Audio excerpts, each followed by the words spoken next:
बिस्मिल्लाहिर्रहमानिर्रहीम। I am your academic coach Ali Raza Naqvi. जैसा कि हमारी पिछली वीडियोस में हमने स्टैटिस्टिक्स के हवाले से आपको सैम्पलिंग का यूज़ बताया था, सैम्पलिंग की इम्पोर्टेंस बताई थी।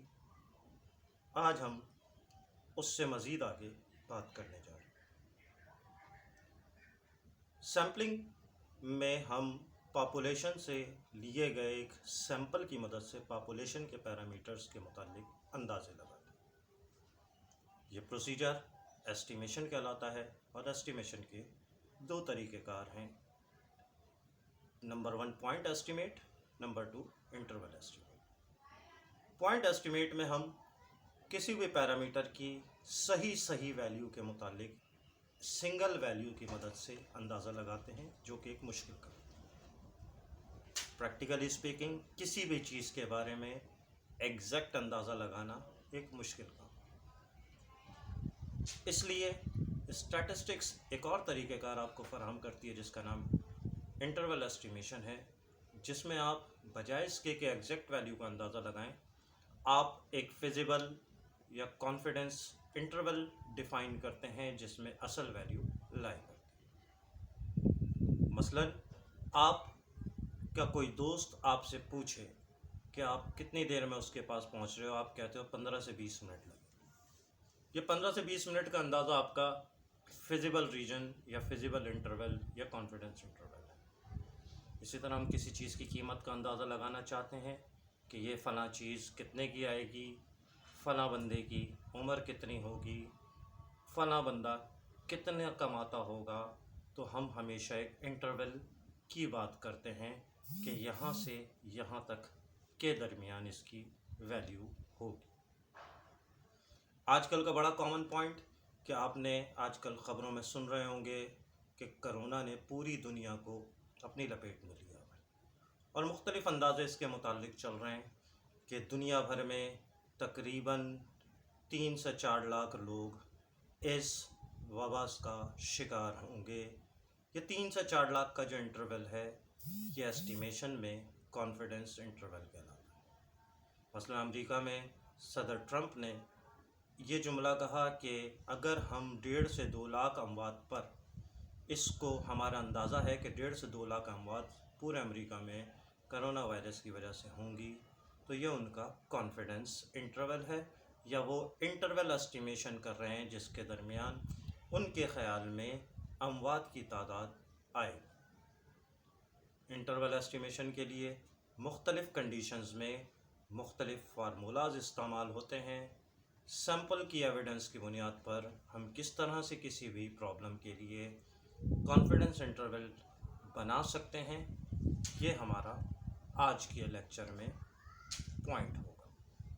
आइए अब हम बाकायदा इसके प्रैक्टिकल एग्जांपल्स की तरफ चलते हैं। तो जनाब, सैम्पलिंग के से एस्टिमेशन के लिए ज़रा सा कॉन्फिडेंस इंटरवल के हवाले से बात का आगाज़ करते हैं। एक बात याद रखिएगा कि बड़ा मुश्किल एक मरहला होता है कि हम किस तरह से पहचानेंगे कि सवाल के डेटा में कौन सी चीज़ सैंपल से मुताल्लिक है, कौन सी चीज़ पॉपुलेशन से मुताल्लिक है, क्योंकि ये बहुत इंपॉर्टेंट चीज़ होती है फार्मूला डिसाइड करने के लिए। याद रखिएगा कि सवाल में जहाँ रैंडम सैंपल या इफ़ या काउंट यानी तादाद 70, 80, 50, 20, 25 नंबर दिए हों, उससे पहले जो भी इंफॉर्मेशन दी गई होगी वो पॉपुलेशन की होगी और इन अल्फाज के बाद जो चीज़ें होंगी वो सैंपल से मुताल्लिक होंगी। चूँकि पॉपुलेशन और सैंपल में फ़र्क होता है, लिहाजा इनकी नोटेशंस में भी फ़र्क होता है। अगर पॉपुलेशन का साइज़ बताया जाएगा तो कैपिटल N और सैंपल का साइज़ होगा तो स्मॉल है। इसी तरह पॉपुलेशन के मीन के लिए म्यू, सैंपल के मीन के लिए x बार। पॉपुलेशन के वेरिएंस के लिए सिग्मा स्क्वायर, सैंपल के वेरिएंस के लिए s square. Population standard deviation के लिए सिग्मा और सैंपल के स्टैंडर्ड डेविएशन के लिए s का नोटेशन इस्तेमाल होता है। यहाँ पर मुख्तलिफ़ टाइप के कॉन्फिडेंस इंटरवल्स आपसे डिस्कस करने जा रहे हैं। अगर आपको पॉपुलेशन के मीन को एस्टिमेट करना है तो उसके लिए हमारे पास 3 फार्मूलाज हैं जो आपके सामने लिखे हुए नज़र आ रहे हैं मुख्तलिफ़ कंडीशंस में। अगर आपको मीन का पॉपुलेशन के मीन का कॉन्फिडेंस इंटरवल बताना है जबकि पॉपुलेशन का स्टैंडर्ड डेविएशन या वेरिएंस आपको नोन हो तो फार्मूला नंबर 1। अगर पॉपुलेशन के मीन का एस्टिमेट करना है लेकिन आपको पॉपुलेशन का स्टैंडर्ड डेविएशन नहीं दिया और सैंपल का साइज़ लार्ज यानी 30 से बड़ा है तो फार्मूला नंबर 2। इसी तरह अननोन पॉपुलेशन वेरिएंस या स्टैंडर्ड डेविएशन और स्मॉल सैंपल साइज़ के लिए फार्मूला नंबर 3। इसी तरह difference of two population means के लिए फार्मूलाज आपके सामने लिखे हुए हैं। इनमें कुछ मज़ीद फार्मूलाज आपके सामने आ रहे हैं। डिफरेंस ऑफ पॉपुलेशन मीन के लिए, उसके बाद प्रोपोर्शन यानी परसेंटेज अगर आपको एस्टिमेट करनी है तो फार्मूला नंबर 9। फार्मूला नंबर 4 से लेकर फार्मूला नंबर 8 तक 5 फार्मूले डिफरेंस ऑफ मीन के लिए, एक फार्मूला पॉपुलेशन की प्रोपोर्शन के लिए, एक फार्मूला प्रोपोर्शन यानी परसेंटेज की डिफरेंस के लिए। फार्मूला नंबर 11 अगर आपको वेरिएंस या स्टैंडर्ड डेविएशन फोरकास्ट करनी है, एस्टिमेट करनी है तो उसके लिए। और इसी तरह से अगर आपको दो वेरिएंसेस का या दो स्टैंडर्ड डेविएशंस का रेशो एस्टिमेट करना है तो उसके लिए फार्मूलाज। अब हम पेज नंबर 262 की एक्सरसाइज स्टार्ट कर रहे हैं और पेज नंबर 262 की एक्सरसाइज से हम बात का आगाज़ करने जा रहे हैं ताकि हम इन तमाम चीज़ों को देख सकें और समझ सकें। और इस एक्सरसाइज के क्वेश्चन नंबर 3 से मैंने बात का आगाज़ किया है। क्वेश्चन नंबर 3 से कॉन्फिडेंस इंटरवल का लफ्ज़ आपको नज़र आएगा। क्वेश्चन नंबर 3 में लिखा है the life of the electrical bulb follows a normal distribution with a standard deviation of 40 hours. If a random sample of 30 bulbs is taken from this population and that sample have an average of 780 hours, construct a 96% confidence interval for population mean। इस सवाल में से अगर मैं data बनाऊं तो standard deviation का लफ्ज़ रैंडम सैंपल से पहले आ रहा है तो मैंने सिग्मा लिखा है। तादाद रैंडम सैंपल के लफ्ज़ के बाद आ रही है तो small n. Mean random sample के लफ्ज़ के बाद आ रहा है तो एक्स बार। कॉन्फिडेंस की वैल्यू हमें 96% दी है। अल्फ़ा निकाला जाता है 1 माइनस कॉन्फिडेंस, यानी अगर मैं 1 में से 96% को माइनस कर दूं यानी 100% में तो 4% परसेंटेज को डेसिमल में कन्वर्ट किया 0.04 और हमेशा इस अल्फ़ा को डिवाइड बाई 2 करते हैं। ये वो वैल्यू है जो आपको Z के टेबल में, यहाँ पे आप Z का फार्मूला इस्तेमाल कर रहे हैं तो लिहाजा यहाँ पे आपको Z का टेबल देखना है। Z की वो वैल्यू लेनी है जहाँ पर आपको 0.02 या उससे नियरेस्ट वैल्यू मिलेगी। पहला कॉन्फिडेंस इंटरवल ये फार्मूला है जब सिग्मा दिया हुआ हो, एक्स बार की जगह एक्स बार की वैल्यू रखी। Z की वैल्यू टेबल से अगर आप देखेंगे तो माइनस का 2.05 ये रख दिया माइनस में, सिग्मा और डिवाइड बाई √n। ये वैल्यूज़ सॉल्व होने के बाद आ जाएंगी। इसको एक बार प्लस और एक बार माइनस करेंगे तो ये वो कॉन्फिडेंस इंटरवल है जहाँ पे पॉपुलेशन मीन लाई करेगा। यानी कि इलेक्ट्रिकल बल्ब की लाइफ 765 आवर से लेकर 794.9 यानी 795 आवर तक लाई कर सकती है और we are 96% sure about it.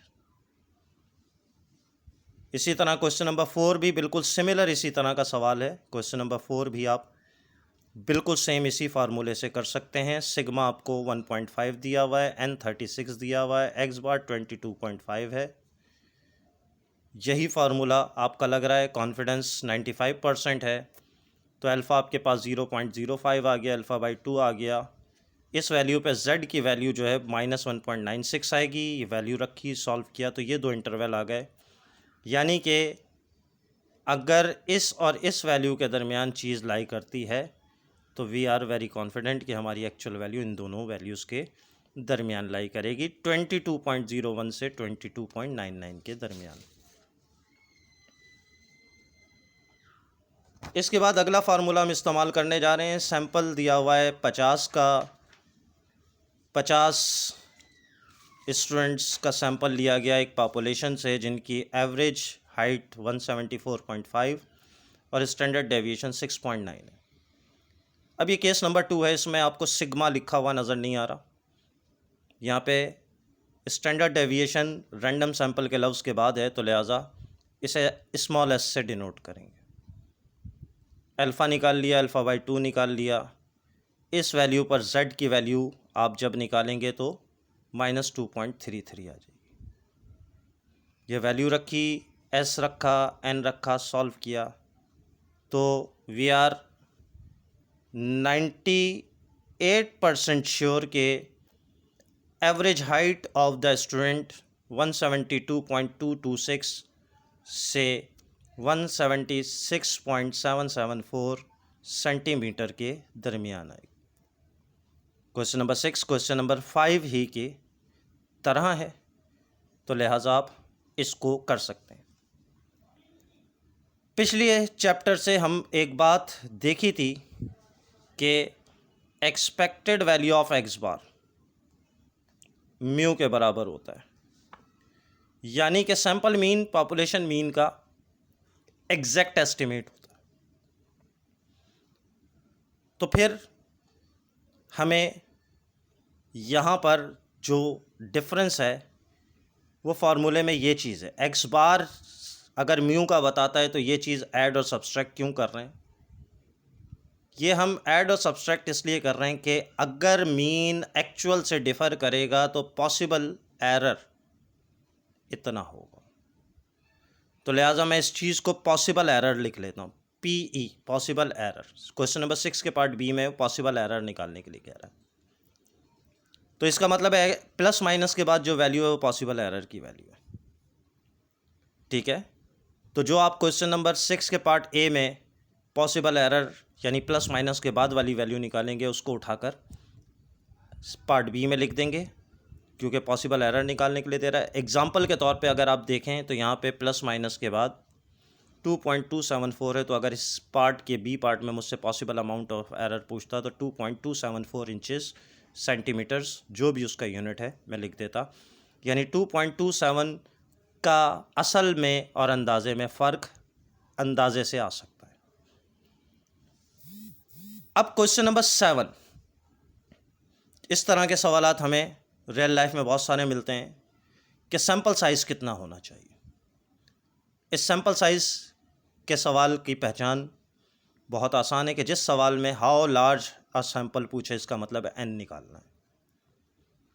अब कहता है कि क्वेश्चन नंबर 3 से आपने डेटा लेना है, तो क्वेश्चन नंबर 3 से मैंने एक्स बार और सिग्मा की वैल्यू उठा ली, n तो हमें निकालना है। कॉन्फिडेंस इसने 96% दिया, वही अल्फ़ा/2 लिया। पॉसिबल एरर की वैल्यू जो विद इन के लफ्ज़ के साथ चीज़ आएगी, एट मोस्ट या विद इन के लफ्ज़ आएगा, वो पॉसिबल एरर होगा। यहाँ पे विद इन 10 सेंटीमीटर या 10 आर लिखा हुआ है, तो लिहाजा हम पॉसिबल एरर 10 ले लेंगे। पॉसिबल एरर का फार्मूला लगाया, इसमें n की वैल्यू हमें नहीं पता, क्रॉस मल्टीप्लाई करेंगे, z की वैल्यू टेबल से देखी, तो ये हमारे पास सॉल्व होने के बाद रूट n की वैल्यू आ गई 8.20, दोनों साइड पे स्क्वायर करेंगे तो 67.24। सैंपल साइज़, सैंपल की तादाद, लोगों की तादाद, चीज़ों की तादाद कभी भी डेसिमल में नहीं होती, राउंड ऑफ किया तो ये बन गया 68 का सैंपल अगर हम लेंगे तो हम इस प्रॉब्लम में अपना मसला हल कर सकते हैं। क्वेश्चन नंबर 7 की तरह से आप क्वेश्चन नंबर 8 और 9 को अटेम्प्ट कर सकते हैं। इसके बाद अगले केस पे जा रहे हैं। क्वेश्चन नंबर 10, सैंपल दिया हुआ है 20 का, तादाद 20 है। मीन अगेन इस रैंडम सैंपल के लफ्ज़ के बाद आ रहा है 11.3 एक्स बार है। एस जो है 2.45 है। कॉन्फिडेंस हमें दिया हुआ है 95%। अल्फ़ा आ जाएगा 0.05 और अल्फ़ा/2 आ जाएगा 0.025। जब केस 3 यानी टी लगाने जाएंगे तो टी के टेबल के लिए हमें अल्फ़ा/2 के साथ वी की ज़रूरत होती है जो कि डिग्री ऑफ फ्रीडम होती है, और डिग्री ऑफ फ्रीडम n-1 होती है। n20 है तो डिग्री ऑफ फ्रीडम 19 हो जाएगी। इस पर आप जब टी का टेबल देखेंगे पेज नंबर 481 वॉलपूल की किताब में, तो आपको 2.093 टी की टेबल वैल्यू नजर है। अगेन वैल्यूज़ पुट करेंगे, सॉल्व करेंगे, आपके पास दो वैल्यूज़ आ जाएंगी। तो आप इसके नीचे जुमला लिख सकते हैं। ये वैल्यूज़ लिख के मैंने आपको कमेंट लिखने का पहले बहुत आसान सा तरीका बताया था। फाइंड का या व्हाट का या हाउ का लफ्ज़ हटाकर अपना आंसर लिखेंगे और बाकी जुमला एज इट इज़ लिखा जा सकता है। तो क्वेश्चन नंबर 10 के अंदर आप व्हाट का लफ्ज़ हटाएंगे 10.153 एंड 12.447 लिखेंगे और उससे आगे पूरा जुमला as it is note down कर देंगे तो आपका कमेंट तैयार हो जाएगा। क्वेश्चन नंबर 12 और क्वेश्चन नंबर 13 जो है ये भी क्वेश्चन नंबर 10 की तरह है।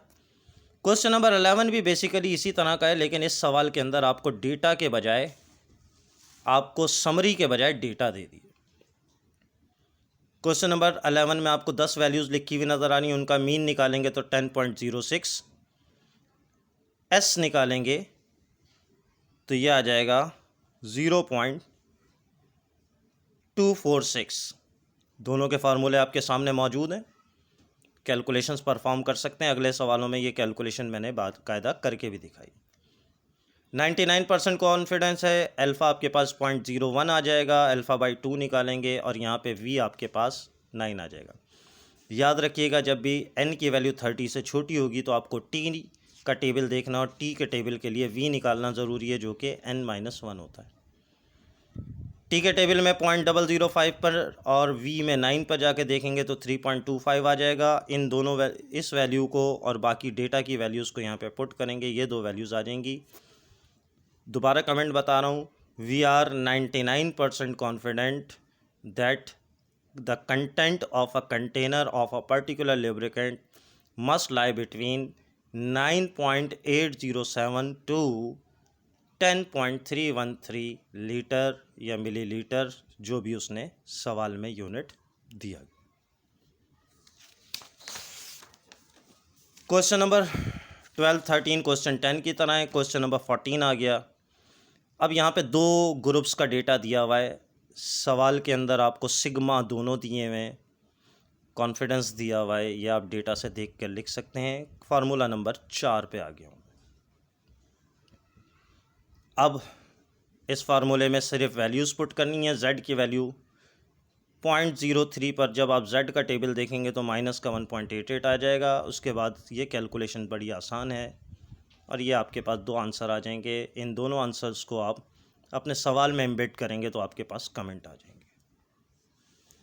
क्वेश्चन 15, इसमें n1 n2 दोनों 50 दिए हुए हैं, x1 बार दिया हुआ है, x2 बार दिया हुआ है, s1 और s2 दिया हुआ है।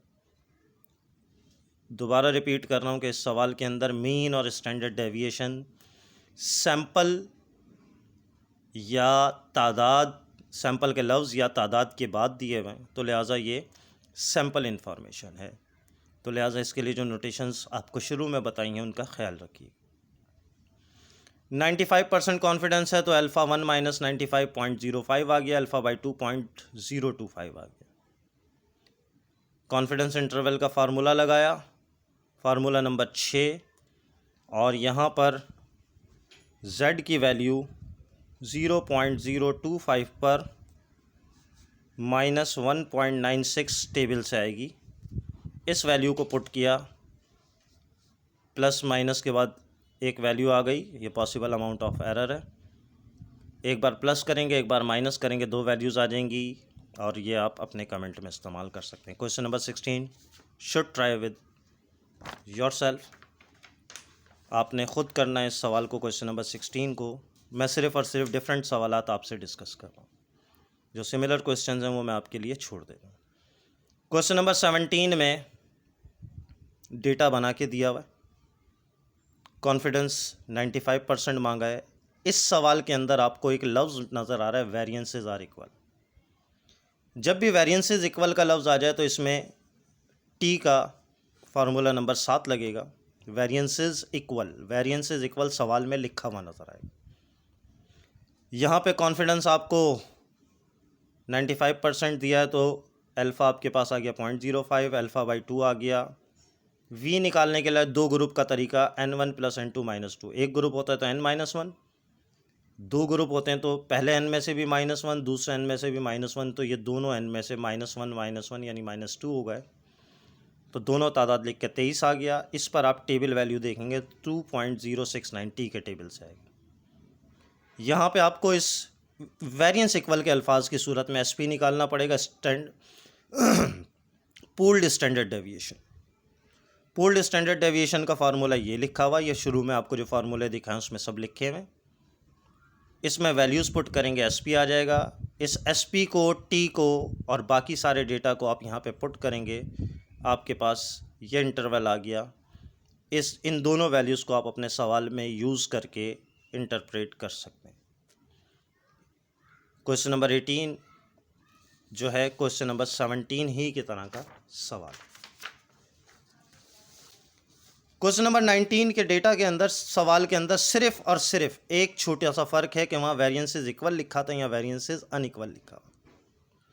जब वेरिएंसेस अनइक्वल का लफ्ज़ आ जाएगा तो आपको वी निकालने का एक मुश्किल तरीक़ेकार है, जिसका फार्मूला आपके सामने लिखा हुआ है। इसमें सारी वैल्यूज़ पुट करके कैलकुलेटर से सॉल्व करेंगे तो आपके पास 21.18 आ जाएगा, और ये आपके पास राउंड होने के बाद 21 हो जाएगा। अल्फ़ा आपको सवाल में 90% दिया हुआ है, कॉन्फिडेंस तो अल्फ़ा आ जाएगा 10% यानी 0.1, और इसको 2 से डिवाइड करेंगे तो 0.05 आ जाएगा। अब 0.05 और इस 21 की बुनियाद पर आप टेबल देखेंगे 1.724 आ जाएगा। ये टी की वैल्यू यहाँ आ जाएगी। बाकी सारी वैल्यूज़ आपको सवाल में दी हुई हैं। याद रखिएगा कि 1 और 2 का कोई मसला नहीं होता, हमेशा लार्जर में से स्मॉलर वैल्यू को माइनस करना होता है। ऊपर अगर आप देखें सवाल में तो x1 बार 36,300 है और x2 बार 38,100 है, लेकिन मैंने जब सॉल्व किया तो 38,100 में से 36,300 को माइनस किया। नोटेशंस में कोई परेशानी नहीं है, लेकिन जहाँ भी माइनस की बात होगी तो हमेशा लार्जर माइनस स्मॉलर होगा। ये सॉल्व होने के बाद दो वैल्यूज़ आ गई, तो ये आपके पास कॉन्फिडेंस इंटरवल आ गया। इन दोनों वैल्यूज़ को आप अपने कमेंट में सवाल के साथ इनकॉर्पोरेट करें और बाकी सवाल ऐसे ही लिख देंगे तो आपके पास सॉल्यूशन आ जाएगा। क्वेश्चन नंबर 20, क्वेश्चन नंबर 19 ही का एक्सटेंशन है। इसमें भी वेरिएंसेस नॉट इक्वल या अनइक्वल की बात हो रही है, लेकिन इस सवाल के अंदर आपको डेटा दिया हुआ, समरी नहीं दी, यानी रिजल्ट्स नहीं दिए बल्कि डेटा दे दिए, कहता है खुद निकालो। अब पहले ग्रुप के अंदर 5 वैल्यूज़ हैं, मैंने लिख लिया 5, इनका मीन निकाला। इनका स्टैंडर्ड डेविएशन निकालने का फार्मूला ये होगा समीशन x², जो पीछे भी इस्तेमाल किया था, -n(x1 बार अपॉन n-1). पहले ग्रुप का तो हर जगह 1 1 लगा दिया। समीशन x1² का मतलब है जितनी वैल्यूज़ हैं इनका स्क्वायर करके ऐड करना है। 103 का स्क्वायर प्लस 94 का स्क्वायर प्लस 110 का स्क्वायर प्लस 87 का स्क्वायर प्लस 98 का स्क्वायर, इन सब का स्क्वायर करके सम करेंगे तो 48,718 आ जाएगा। माइनस n की वैल्यू 5 है, और मीन जो आपने निकाला था 98.4, इसका स्क्वायर डिवाइड बाय n-1, ये आपके पास पहला स्टैंडर्ड डेविएशन आ गया। बिल्कुल इसी तरह से दूसरे ग्रुप में जो 7 वैल्यूज़ हैं उनका मीन और उनका स्टैंडर्ड डेविएशन निकाला। कॉन्फिडेंस 90% दिया हुआ है और वेरिएंसेस आर अनइक्वल दिया है, तो वी का वही फार्मूला लगाएंगे और बिल्कुल जिस तरह क्वेश्चन नंबर 19 सॉल्व किया था उसी तरह से आप इस सवाल को भी सॉल्व कर सकते हैं। क्वेश्चन नंबर 21 और 22 एक जैसे सवाल आते हैं, जिनमें से क्वेश्चन नंबर 21 आपको दिखाया जा रहा है, क्वेश्चन नंबर 22 आपको खुद करना हो। Case number 8 question formula number 8 confidence interval का, जब आपको पेयर वाइज डेटा दिया हो। जब पेयर वाइज डेटा दिया जाता है तो हम सबसे पहले क्या करते हैं, उनका पेयर वाइज डिफरेंस निकाल लेते हैं। पेयर वाइज डिफरेंस निकालने का तरीक़ेकार ये है कि इन जनरल हमारे पास जहाँ बड़ी वैल्यूज़ होती हैं उसमें से स्मॉलर वैल्यूज़ को माइनस करते हैं। पीछे ही बताया था, तो यहाँ बड़ी वैल्यूज़ मुझे V2 में नज़र आ रही हैं, तो मैंने V2 माइनस V1 करके D निकाल लिया। इस D को सम कर लिया, इसी तरह से D की हर वैल्यू का स्क्वायर कर करके यहाँ सम कर लिया, D² आ गया। डी बार निकालना होगा तो यानी कि डी का mean sum of D divide by n, तो ये जो सम निकाला था उसको तादाद से डिवाइड कर देंगे तो ये डी बार आ जाएगा। इसी तरह एस डी निकालेंगे, S of D, S D stand for S of D, standard deviation of difference, under root summation D square minus N time D bar का square upon N minus one, everything is there. Values put की, S D आ गया। चूँकि हमने pair कर दिया इन values को तो लिहाजा हमारे पास अब 9 पेयर वैल्यूज़ हैं। अलग अलग नहीं गिनेंगे, एक पेयर, दो पेयर, तीन पेयर, इस तरह से 9 पेयर हैं, तो लिहाजा n की वैल्यू 9 आ गई। डिफरेंस की हम बात कर रहे हैं तो 9 डिफरेंस लिए तो v हमारे पास degree of freedom n minus one हो गया 8। इस पे t की वैल्यू देखेंगे 2.306। इस फार्मूले में सारी वैल्यूज़ रखेंगे तो आपके पास ये आ जाएगा। दो वैल्यूज़ आ जाएंगी जिनको आप अपने सवाल में हाउ मैनी या व्हाट की जगह या फाइंड की जगह रिप्लेस करके पूरे सवाल की इंटरप्रिटेशन कर सकते हैं। क्वेश्चन नंबर 22 आपने करना है। कॉन्फिडेंस इंटरवल के मजीद केसेस।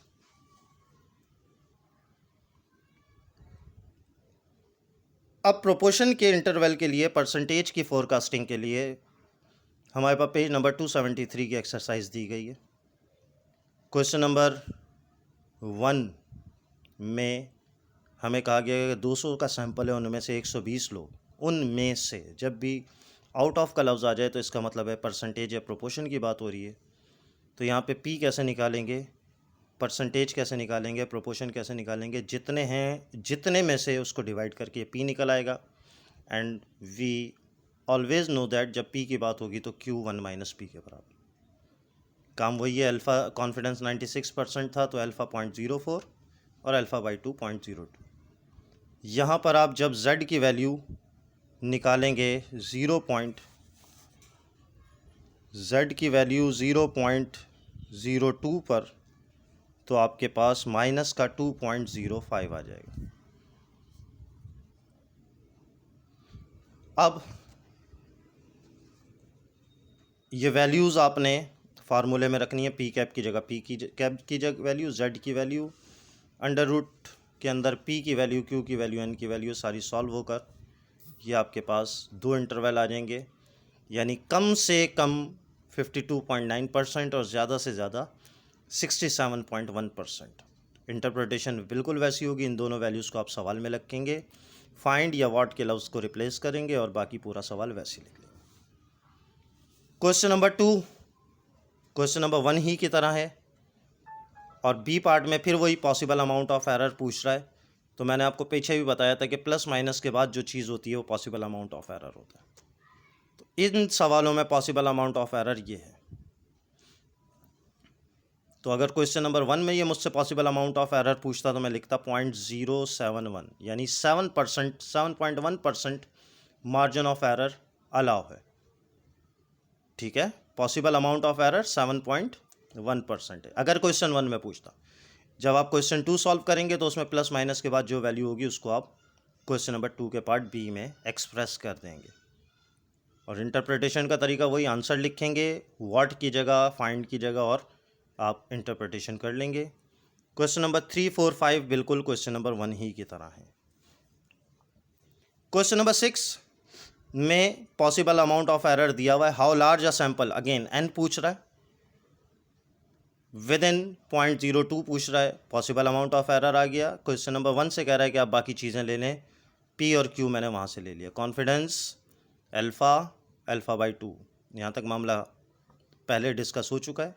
सारी वैल्यूज़ रख दी, एन निकालना है, एन क्रॉस मल्टीप्लाई होकर सॉल्व हो जाएगा तो 2521.2, यानी अगर मैं राउंड ऑफ कर लूँ तो याद रखिएगा कि जब भी सैम्पल साइज़ की बात होती है तो हमेशा एक नंबर आगे राउंड करते हैं, यानी कि 2521 नहीं होगा, ये 2522 होगा। डेसिमल के बाद जो भी वैल्यू आ जाए हम एक सैम्पल साइज़ बढ़ा देते हैं।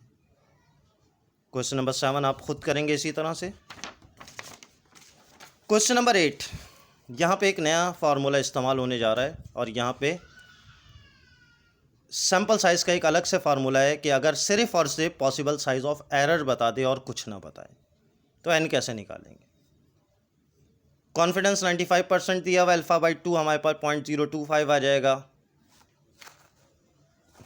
अल्फ़ा बाई 2 0.025 आ जाएगा। सवाल में हमें ना पी बताया ना क्यू बताया। ऐसी सूरत में एन का फार्मूला होता है z² α/2 divide by 4 time possible error का स्क्वायर। 0.025 पे z की वैल्यू -1.96 आ जाएगी। इसको सॉल्व कर लेंगे तो आपके पास 9604 आ जाएगा। क्वेश्चन नंबर 9 जो है वो क्वेश्चन नंबर 8 ही की दोबारा प्रैक्टिस है, तो ये आपने खुद करना है। क्वेश्चन नंबर 10 में अब दो परसेंटेजेस का कंपैरिजन आ रहा है कि दो ग्रुप्स की, मसलन पीटी और पीपल्स पार्टी के परसेंटेज ऑफ वोट्स का अगर हम कंपैरिजन करना चाहें, एमक्यूएम और पीटीआई के प्रोपोर्शंस का कंपैरिजन करना चाहें, मैट्रिक बोर्ड और इंटर बोर्ड के रिजल्ट्स के परसेंटेजेस का डिफरेंस का हम एस्टिमेट करना चाहें, इस तरह से दो परसेंटेजेस का जब डिफरेंस कंपेयर करना होगा तो सवाल के अंदर हमें पहला ग्रुप बताया 100 लोगों का, इसमें से 52 इनके फेवर में, दूसरे ग्रुप 125 का, उसमें से 34 इनके फेवर में, कॉन्फिडेंस कहता है 96%। तो अल्फ़ा और अल्फ़ा/2 का मसला नहीं। पहला पी निकालेंगे, 52 को 100 से डिवाइड करेंगे 0.52 हो गया, तो इसका क्यू जो है वो 0.48 हो गया। दूसरा पी निकालेंगे तो 34 आउट ऑफ 125 तो 0.272 आ गया और इसका क्यू 0.778। इस फार्मूले में सारी चीज़ें हमें पता हैं। z की वैल्यू टेबल से देखेंगे 0.02 पर, गलती हो गई इधर, यहाँ z की वैल्यू 2.05 इस्तेमाल होगी, -2.05। ये -2.05 आप यूज़ करेंगे, सॉल्व करेंगे। ये मैं करेक्शन कर चुका हूँ, नीचे ऊपर लिखना भूल गया था।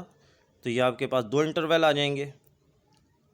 तो आप बताएंगे कि दोनों ग्रुप्स, ये सवाल में लिखा हुआ है, सवाल ये है कि अमेरिका में सर्वे किया गया कि एक रियासत में कितने % लोग न्यूक्लियर पावर प्लांट के अगेंस्ट है और दूसरी रियासत में कितने।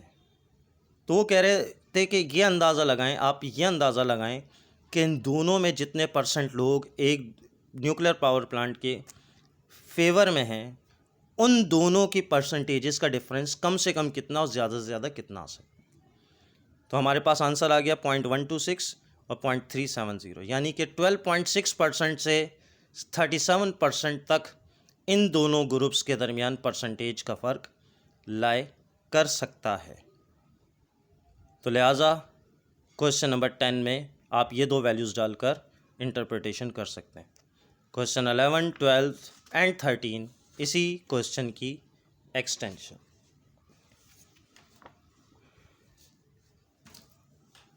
अब हम कॉन्फिडेंस इंटरवल पे जा रहे हैं।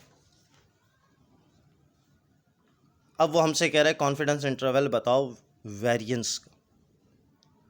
सवाल हमें कहता है कि सवाल में हमें 5 वैल्यूज़ दी हुई हैं और कहता है कि ये हमें दिया गया है कि बताया गया है, किसी ने क्लेम किया है कि इसका वेरिएंस 1 आता है। अब आपको ये चेक करना है कि क्या ये क्लेम सही है या नहीं। कॉन्फिडेंस इंटरवल क्लेम टेस्टिंग के लिए भी इस्तेमाल होता है। हमने सवाल में से डेटा नोट किया, इस दिए हुए डेटा का मीन निकाला 3 आ गया, इसका वेरिएंस निकाला समीशन एक्स स्क्वायर का, मतलब फिर बता रहा हूँ 1.9 का स्क्वायर प्लस 2.4 का स्क्वायर, इनका इंडिविजुअल स्क्वायर करके प्लस करेंगे तो 48.26 आ जाएगा, माइनस n तादाद कितनी है इनटू मीन कितना आया था स्क्वायर डिवाइड बाई 5 - 1। अब कॉन्फिडेंस इंटरवल वेरिएंस का निकालने के लिए आपको पहला काम तो यही करना है कि अल्फ़ा से अल्फ़ा/2 निकालना है, लेकिन साथ साथ उस अल्फ़ा/2 को 1 में से माइनस भी करना है। जब आप पेज नंबर 482 पे जाएंगे काई स्क्वायर का टेबल देखने के लिए वॉलपुल की किताब में, तो v की वैल्यू 4 पर इन दोनों जगहों पर आप टेबल देखेंगे तो 0.025 पे आपको ये वैल्यू मिलेगी और 0.975 पे ये वैल्यू मिलेगी। ऑब्वियसली पहले वाले के नीचे आपने लार्जर वैल्यू लिखनी है और दूसरे वाले के नीचे आपने स्मॉलर वैल्यू लिखनी है, क्योंकि हमेशा कॉन्फिडेंस स्मॉलर से अपर वैल्यू की तरफ जाता है। इन सारी जगह पर n हमारे पास मौजूद है, एस स्क्वायर हमारे पास मौजूद है, काई स्क्वायर की वैल्यूज़ मौजूद हैं, सॉल्व की और ये आ गया। अब क्लेम को चेक कैसे किया जाएगा, यह तो हमें कॉन्फिडेंस इंटरवल तो हम पीछे से बनाते आ रहे हैं, लेकिन क्लेम टेस्टिंग नहीं की। अब क्लेम क्या था हमारे पास, सिग्मा स्क्वायर 1। आप ये देखेंगे कि आपके पास जो क्लेम वैल्यू है, आपके पास ये जो क्लेम की वैल्यू है, ये वैल्यू क्या इसके दरमियान आती है या नहीं? क्या 1 जो क्लेम वैल्यू है 1, वो 0.29 और 6.7 के दरमियान आता है या नहीं? आता है। तो लिहाजा मैंने यहाँ पे लिख दिया कि जो क्लेम वैल्यू थी वो इस इंटरवल के दरमियान लाई कर रही है, तो लिहाजा हमें क्लेम को एक्सेप्ट कर लेना चाहिए। ठीक है। क्वेश्चन नंबर 4, 6 और 8 इसी तरह के। क्वेश्चन नंबर 5 भी और 7 भी इसी तरह का है, लेकिन उसमें वेरिएंस के बजाय स्टैंडर्ड डेविएशन की बात हो रही है, तो एक स्टेप एडिशनल होगा, उसको मैं आपसे डिस्कस करने जा रहा हूँ। क्वेश्चन 5 और 7 एक तरह के, क्वेश्चन नंबर 5 और 7 एक तरह के, तो लिहाजा क्वेश्चन नंबर 5 आपसे डिस्कस करने जा रहा हूँ।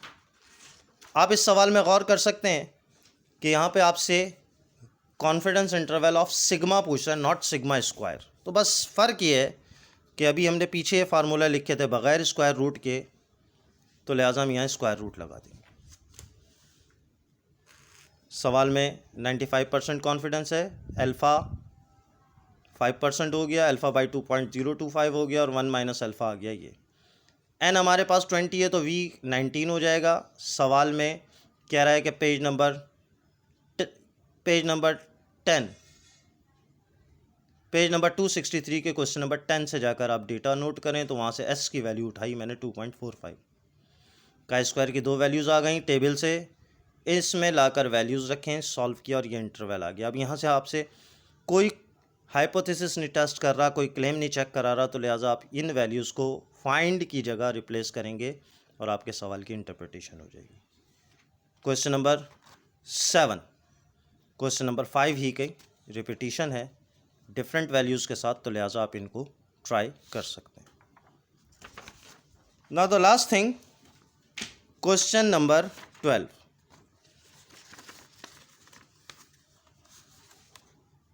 क्वेश्चन नंबर 12 हम करने जा रहे हैं। क्वेश्चन नंबर 12 में आपसे कहता है कि ये डेटा दिया हुआ है आपको और 98% कॉन्फिडेंस इंटरवल आपको निकालना है किसका, sigma 1 upon square upon sigma 2 square, यानी ratio of 2 variances. Confidence interval निकालने के लिए क्या करते हैं, S1 square upon S2 square, ये सवाल में दिए हैं। 1 अपॉन एफ का टेबल आपने देखना है, पेज नंबर 483, 484, 485, 486, 4 पेज पर एफ का टेबल है। एफ का टेबल 2 वैल्यूज़ पे पाया जाता है, 0.01 और 0.05। दिया आप ऊपर जो टेबल में ऊपर के हेडर में जहाँ एफ लिखा होगा उसके नीचे देखेंगे छोटा सा 0.05 लिखा होगा या 0.01 लिखा होगा, उस रिस्पेक्टिव टेबल को आपने चेक करना है। जब पहले बार लिखेंगे तो आप अल्फ़ा बाई 2 के साथ पहले V2 और बाद में V1 लिखेंगे। V1 N1 माइनस 1 पहले ग्रुप से निकालेंगे, पहले ग्रुप का N दिया हुआ 9 तो 8 आ जाएगा, और V2 दूसरे ग्रुप से लेंगे तो ये आपके पास N माइनस 1 15 आ जाएगा। तो लिहाजा जब यहाँ लिखेंगे तो पहले 15 और बाद में 8, और जब यहाँ लिखेंगे तो पहले 8 और बाद में 15। अब आप F के टेबल में ऊपर 15 और नीचे 8 देखेंगे तो आपके पास ये वैल्यू आ जाएगी, और जब ऊपर 8 और नीचे 15 देखेंगे तो आपके पास ये वैल्यू आ जाएगी। इन दोनों को सॉल्व करेंगे तो आपके पास ये वैल्यू आ जाएगी। इसको, इन दोनों वैल्यूज़ को आप अगर अपने सवाल में फाइंड की वैल्यू या व्हाट की जगह रिप्लेस करेंगे तो आपके पास सवाल की इंटरप्रिटेशन आ जाएगी। क्वेश्चन 13, क्वेश्चन 14, क्वेश्चन नंबर 12 ही की एक्सटेंशन है। तो इस वीडियो में हमने confidence interval for different type of population parameters discuss किए। उम्मीद है कि आप लोगों को ये टॉपिक समझ में आया होगा। अगर आप लोगों को अभी इसके बाद भी अगर कोई मसाइल, कोई परेशानी, कुछ क्यूरीज़ हैं तो आप हमारे WhatsApp, Facebook page Syed Ali Raza Naqvi और व्हाट्सएप ग्रुप के ज़रिए सवालात भेज सकते हैं, जिनके जवाब आपको अगली वीडियोस में बता दिए जाएंगे। इस वीडियो तक के लिए इतना ही। इंशाल्लाह अगली वीडियो में कुछ नए टॉपिक्स के साथ आपसे दोबारा मुलाकात होगी। जब तक के लिए अल्लाह।